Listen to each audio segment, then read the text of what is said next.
উত্তপ্ত সৌদি আরবে তুষারপাত, সঙ্গে চলছে বৃষ্টি ও ঝোড়ো হাওয়া। তাপমাত্রা নেমেছে 4 ডিগ্রিতে।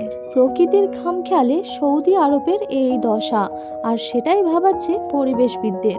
সাধারণভাবে আমাদের ধারণা ক্লাইমেট চেঞ্জ মানেই সব গরম হয়ে যাবে, কিন্তু বিপরীতটাই আসল সত্যি।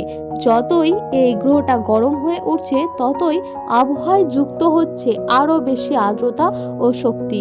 এর ফলে এতদিন যে আবহাওয়ার সঙ্গে আমরা পরিচিত, সেটাই অস্থিতিশীল হয়ে উঠছে, যার ফলে ভারত সহ সারা বিশ্বে তীব্র তাপপ্রবাহ, তীব্র বৃষ্টি, অপ্রত্যাশিত স্থানে শৈত্যপ্রবাহের মতো ঘটনা ঘটছে। এসবের ফলে প্রবলেম কি জানেন? দেশের কৃষি ব্যবস্থাপনা, জল ব্যবস্থাপনা, নগর পরিকল্পনা এবং বিদ্যুতের চাহিদা পূরণ সবকিছুই কিন্তু ঋতুভিত্তিক স্বাভাবিক অবস্থার উপর নির্ভরশীল।